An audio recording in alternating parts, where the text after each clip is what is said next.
East of Horon Village, at the far end of the Woods of Winter, sits Link's next destination. However, upon entering the woods, Link follows a certain hooded figure and learns of the existence of Subrosia, a subterranean society where the Temple of Seasons ended up buried. After obtaining the Rod of Seasons and infusing it with the Spirit of Winter, Link is able to cross these frozen ponds and explore the woods in earnest, collecting mystery seeds and obtaining a shovel as he does. The woods themselves are a winding, twisting network of paths filled with moblins, peahats, and even like-likes. A treacherous venture, to be sure, but successfully navigating them will eventually lead us to the second dungeon.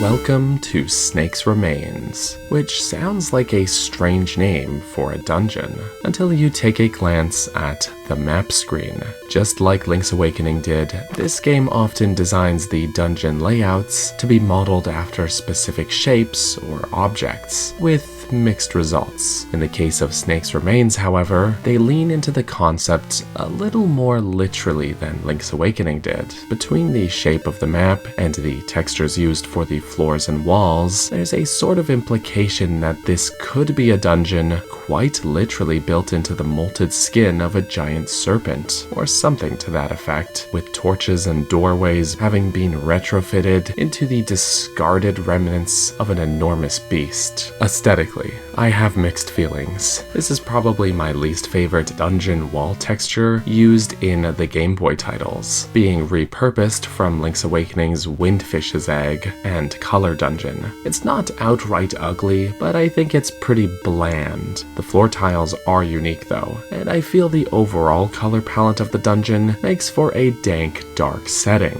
one that overall works decently. The floor especially looks like it could be the scales of that molted snakeskin. Creepy. Though the architecture of this side-scrolling passageway sticks out here. It doesn't really match anything else in this dungeon, making it visually feel a bit out of place. The music here is not my favorite. It has the right kind of spooky feeling to it, so I see what they were going for. I just think it can get pretty repetitive pretty fast is all.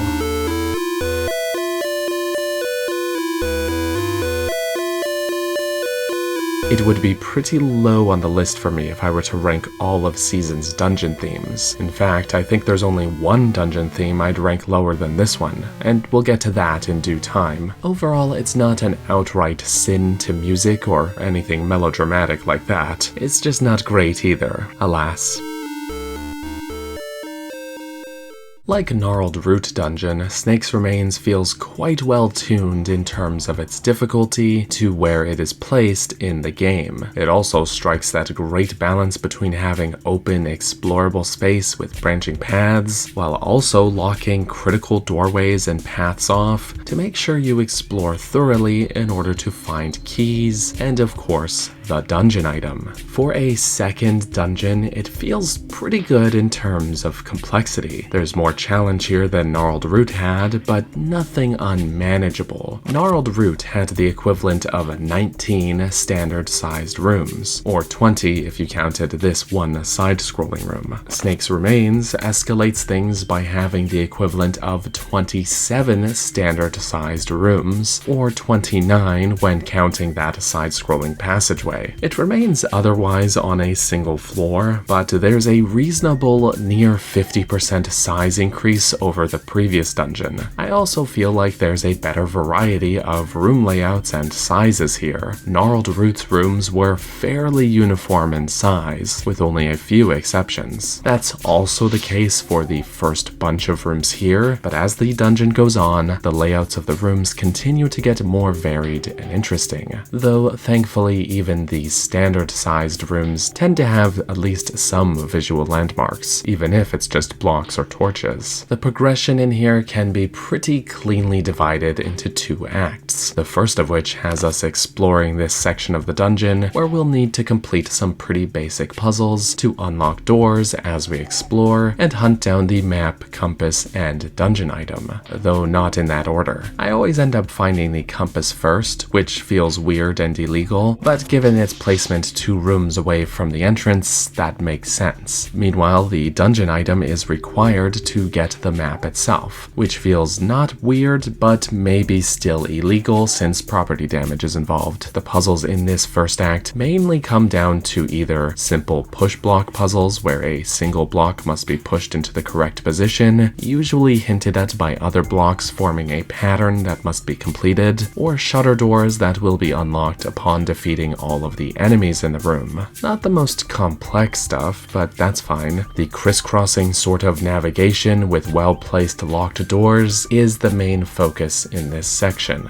The dungeon's second act, meanwhile, occupies this northern half of the structure. We'll put the dungeon item to use in several interesting ways, fight the mid-boss, figure out how to get to the boss key, which of course employs the old treasure chest out of reach tease, and then of course take on the boss itself. There's a bit less emphasis on exploration in the second phase, and instead a little more on using the puzzle mechanics to navigate. Okay, that may sound confusing that I'm drawing a distinction between exploration and navigation, but what I mean is that the first section is a bit more cryptic. You're trying to figure out where you even need to go, so you explore to find your bearings. As such, the puzzles in this section aren't all that hard. They're instead just a means to open doors, because the actual puzzle is just figuring out where everything is. Whereas in the second act, you can see where you need to go. You just have to figure out how to actually get there. But since you know your objective, they can add more complications to the way you are able to actually move about within this space. I enjoy both approaches when they're done well, and I think Snake's Remains succeeds in that regard, successfully balancing both, all while staying at a reasonable level of challenge for this point early in the game. The dungeon item is the Power Bracelet, a carryover from Link's Awakening, for better and worse. The downside is that it is still an equipable item for some reason, rather than a strength upgrade that gets auto-equipped, and I just don't get why they made it this way. A lot of people did not like my argument about this when I covered Bottle Grotto, but I'm doubling down here. Okay, at risk of rehashing that Bottle Grotto video, I'm going to try to get through this point in a concise manner. Yes, the constant inventory management is going to be an issue here, and I will try not to dwell on that more than is necessary. These Game Boy games are ambitious titles, especially for the hardware that they're on. Due to the lack of buttons available, item swapping constantly is simply unavoidable. That said, for things like the Power Bracelet, it is a context-sensitive item. You can't just use it anywhere. It is used to interact directly with heavy objects. They could have easily made it so that once you get the item, it is auto-equipped, and you could press A near an item to lift it without having to equip the bracelet every time. For many other items, that simply wouldn't work, but for items like this, it absolutely could, and I know it could because that's how the Link's Awakening remake handled it, that's how A Link to the Past handled it, and that's even how Zelda 1 on the NES handled it. It's not a fix that had to be done in hindsight. 2 Zelda games had already done so before putting Zelda on the Game Boy was even an idea. If an NES game could do it this way, why couldn't these games? Why would Link put the bracelet on and take it off between uses?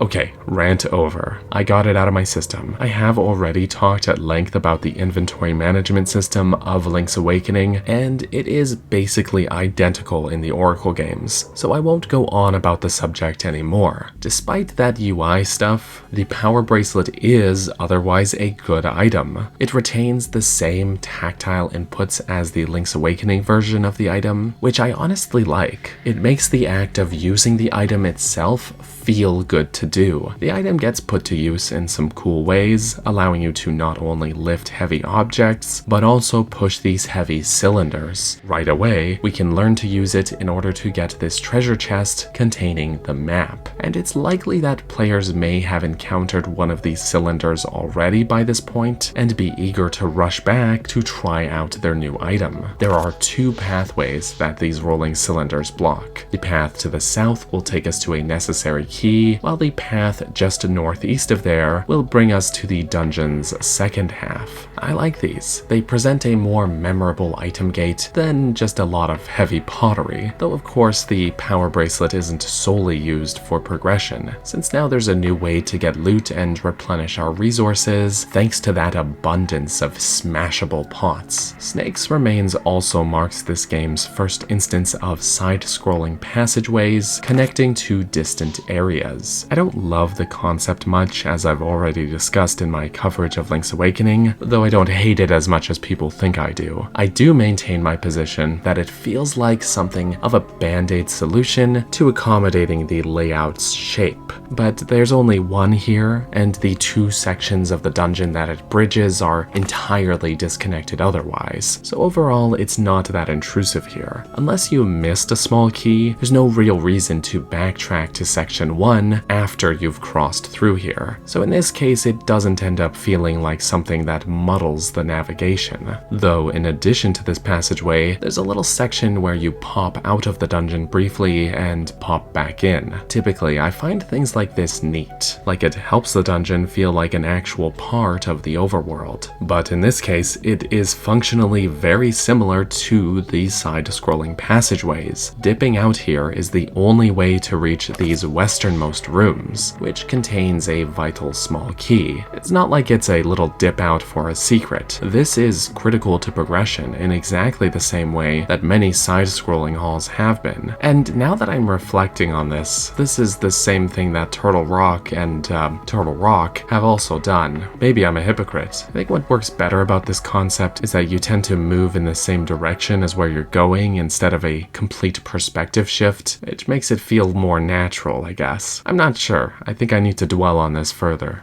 Oh well. The mid-boss here is Facade, marking his only reappearance after Link's Awakening, aside from later in this game where he's shamelessly recycled. Honestly, I don't really like that he appears here all that much. Not that the fight itself is bad per se, but it feels far less fitting than his appearance in Face Shrine. Facade is literally the floor of the room, coming alive and trying to swallow you by growing a face. It's a very surreal boss concept, one that worked really well for Link's Awakening, a game that, spoilers, is set in a dream world. Surrealism works in that game's favor because of the themes and its overall narrative. It's the point in the game where denial is no longer possible for Link. Including Facade here in Seasons feels like it kind of undermines his importance as a boss in the story of Link's Awakening, because apparently Facade can exist in the real world now. It makes the surrealist concept of confronting Link with a cold truth just less impactful, especially if you subscribe to the Historia timeline placement that sets the Oracle games as an in-between-quel after A Link to the Past and before Link's Awakening. So not only is Facade's appearance in Face Shrine a plausible boss encounter now, but it's also something Link has seen before.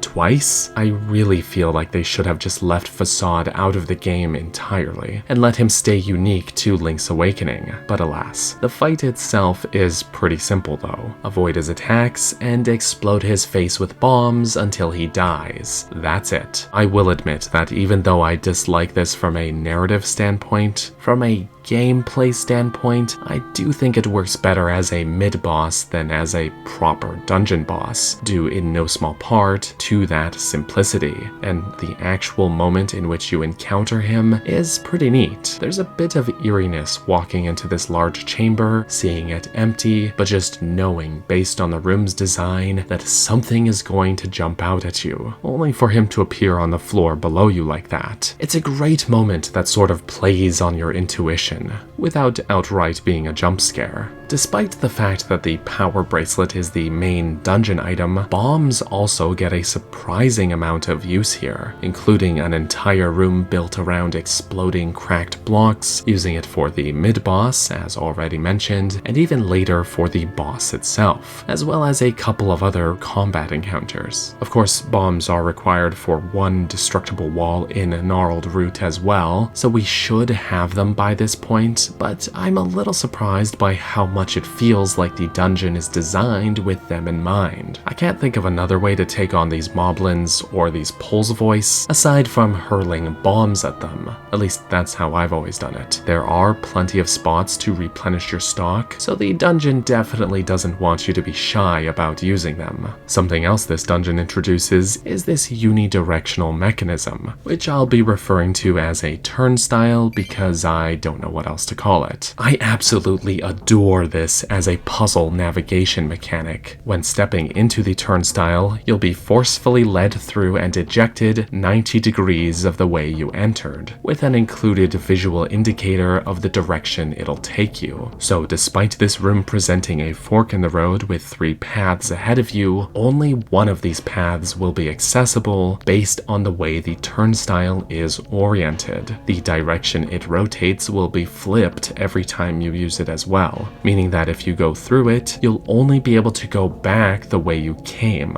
clockwise or counterclockwise. So as a puzzle navigation mechanic, it becomes about making sure you explore all your options, know which way this will rotate, and making sure that you enter the room from the correct direction so that you end up where you want to go. As complex as this sounds, it is really intuitive in practice. There's only a single one of these turnstiles here in this dungeon, and I think that once you have a handle on how it works, that it's pretty easy to figure out how to manipulate the unidirectional function of it in your favor. But more than anything, its inclusion here is good setup for later dungeons to build off this idea and run with it, both in this game and especially in Oracle of Ages. It adds a really neat puzzle element to the navigation of Act 2, requiring you to be mindful of the direction that it is set and approach the room accordingly. Good stuff. So once we've gotten past that turnstile and over these moving platforms, we'll be able to finally confront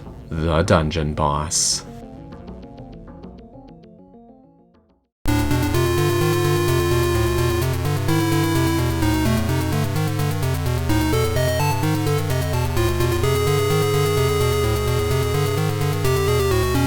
Oh, he was just chilling in here, wasn't he? Sorry to interrupt. Alright, this is Dodongo. Yeah, not King Dodongo, just a Dodongo, I guess. It's more of a spectacle kind of fight than a proper challenge, but it's a lot of fun. Dodongo here looks great, leaning into that Triceratops design from the original Legend of Zelda, and like Aquamentus, he's clearly gone through something of a glow-up here, with a much larger and more detailed sprite. He looks great, and is super expressive. I mean, just look at his goofy face.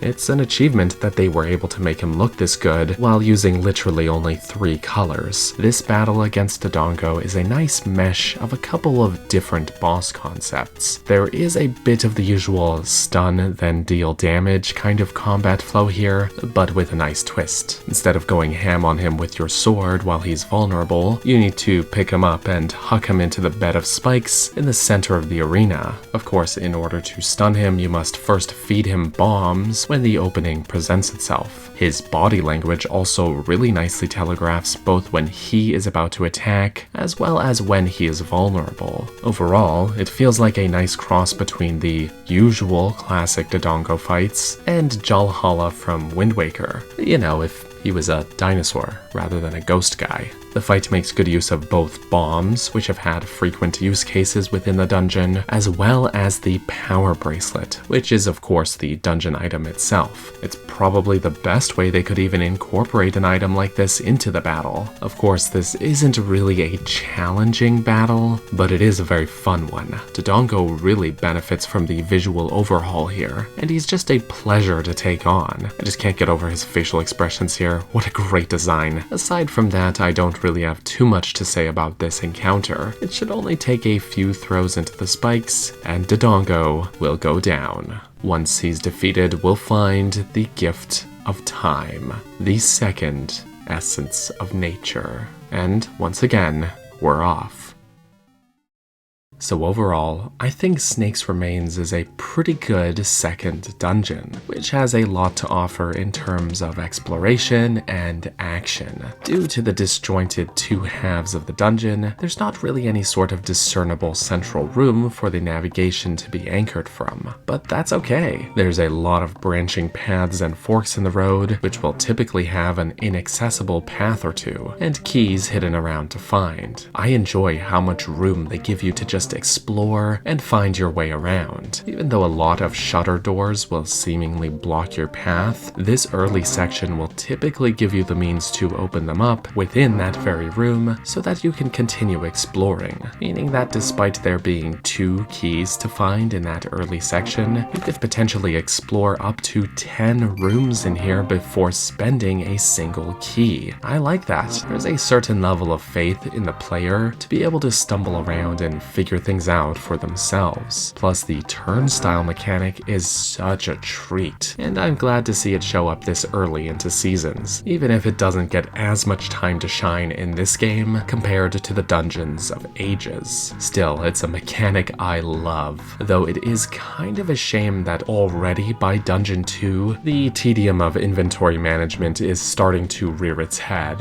which is indicative of both a strength and weakness of this game. It uses your entire inventory really well and quite consistently. Very few items will be sidelined between these two games, which is good, but the hardware, namely the lack of buttons on the Game Boy Color, holds it back, requiring constant menuing, so it's good level design clashing with poor UI design. That said, I think I've talked about this subject to death at this point, so you won't hear me go on about it again during the run of these two games. The enemy variety is not bad here. Lots of blade traps, including giant ones, thwomps, including the baby ones, Pole's voice, and a lot of the other usual suspects. But mostly, it is snakes and more snakes.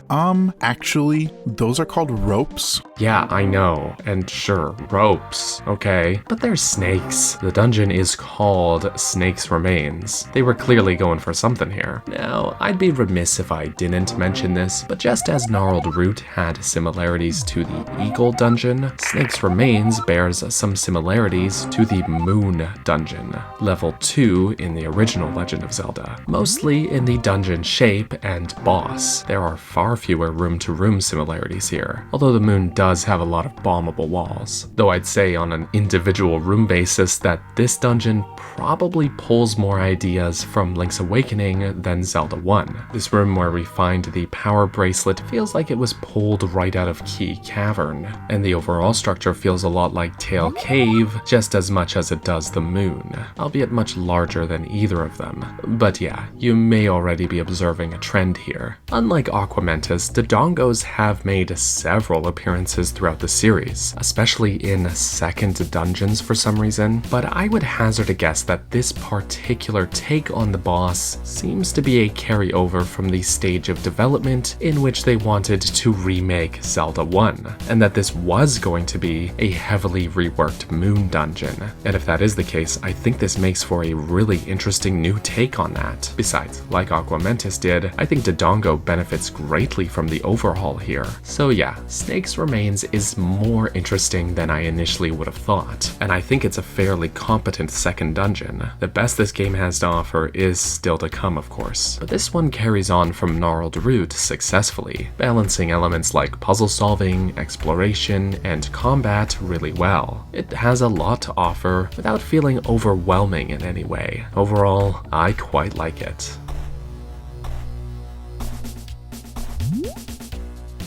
Thank you so much for watching. Special thanks goes out to my channel members here on YouTube, as well as my supporters on Patreon, the names of which you're seeing on screen right now. You all are awesome. Again, thank you so much for watching, and I hope you have a lovely rest of your day.